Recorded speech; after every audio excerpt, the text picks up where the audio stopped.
I know, every investment partner, every business owner, everybody I know is going to Tennessee, Nevada, Texas, Idaho. Florida, Idaho is another one. We're all kind of moving on. So California, I think the writing's on the wall. Yeah.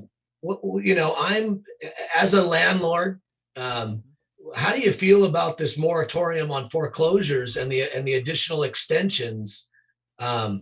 Sorry to put you on the spot, but I think this is, what are we going to do here? We get more hate mail, right? Being an investment company in real Sure. estate about this topic than anyone else, right? And what I say to people is like first and foremost, we're not the ones foreclosing on people, right? It's mortgage companies, it's government, if it's taxes that foreclose on people. So what we do is we're buying investments. And anywhere that stuff's for sale, we're going to buy the best investment for our investors humanly possible, right? And it's like you watch the show Billions. Have you ever seen that show? Sure. So Bobby Yeah. Axelrod's kind of the star character in Billions, and when 9/11 hit, he went out and shorted airplane stock and a bunch of other things, and that's how he made the monstrous leap, right? And then in another scene, you got firemen hating on him and stuff, right?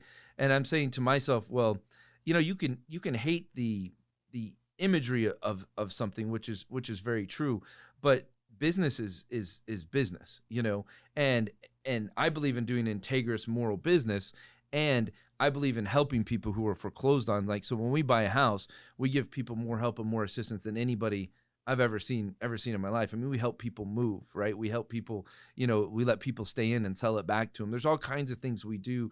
I mean, we've bought foreclosures where, the roof was falling down in a woman's house who had lived there for 20 years. And, we immediately went and, fixed the roof and her kids who had ignored it for 15 years. And you guys are out there, if you ever watched the Joan YouTube video we do, right? And gave Joan a great place to live in, and then, rented the house back to her, and I mean, worked out fantastically well.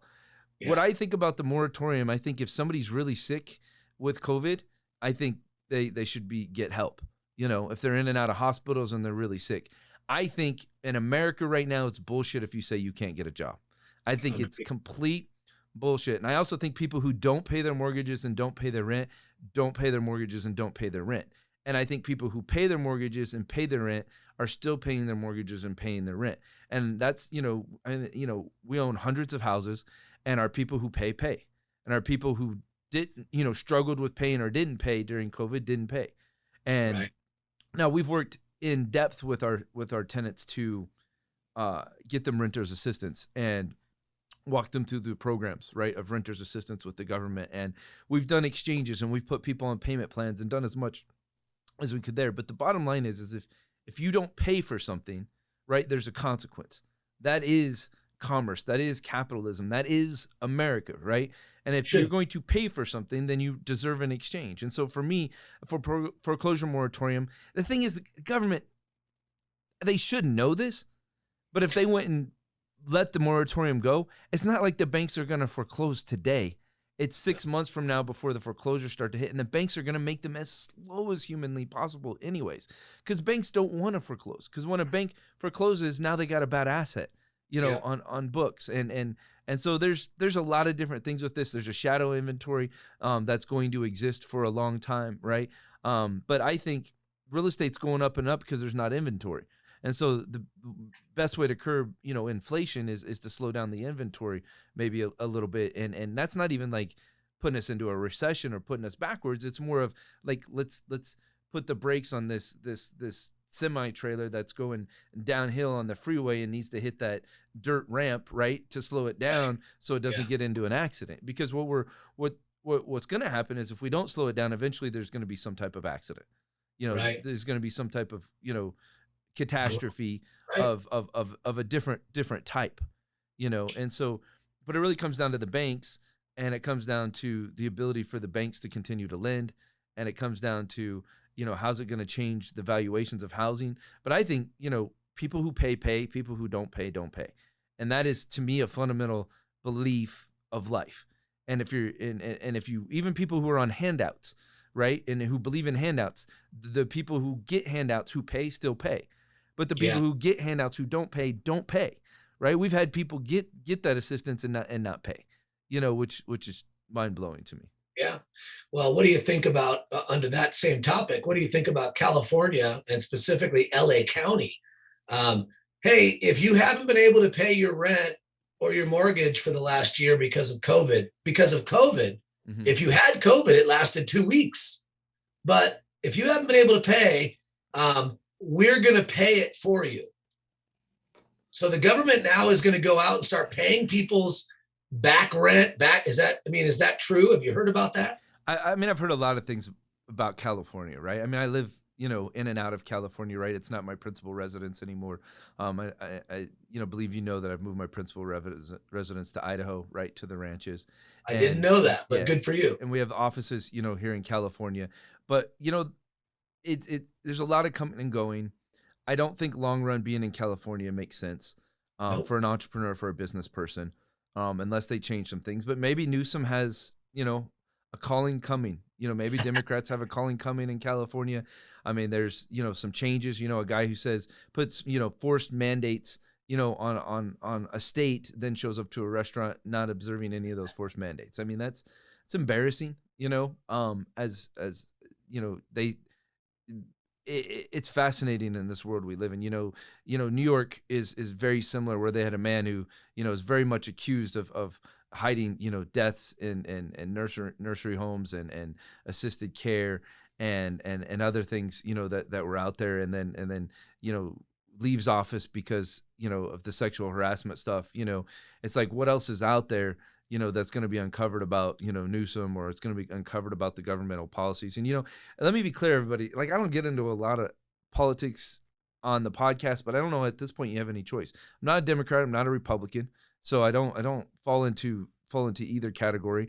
I have beliefs on both sides of the fence, but what I will tell you I am is someone who believes in our rights. And I believe our rights, to raise our families. I believe in our rights to raise our families the way we choose to. I believe in our own medical rights, right?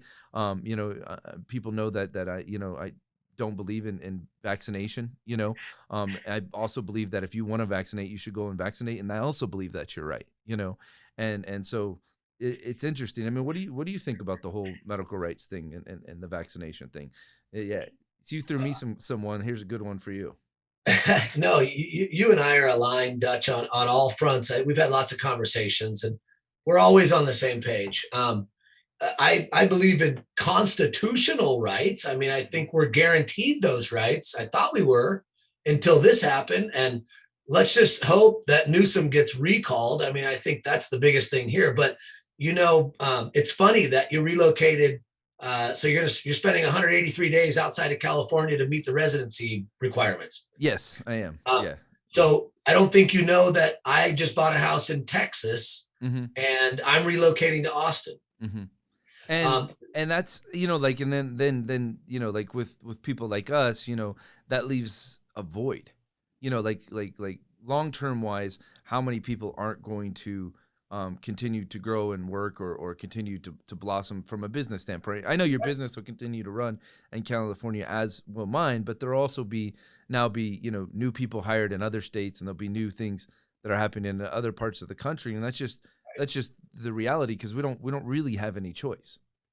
The writing's on the wall for California. Within 5 years, the state's going to have serious problems. They already have big problems, but what's driving people like us away? We're big taxpayers in this state. What's going to happen? We already know all the big tech companies are moving out of Silicon Valley. They're all setting up spots. Austin is booming like crazy, right? I was just there for 5 days. Of the South. There's 30 cranes in the air around the city. There's building, commercial, residential, everywhere.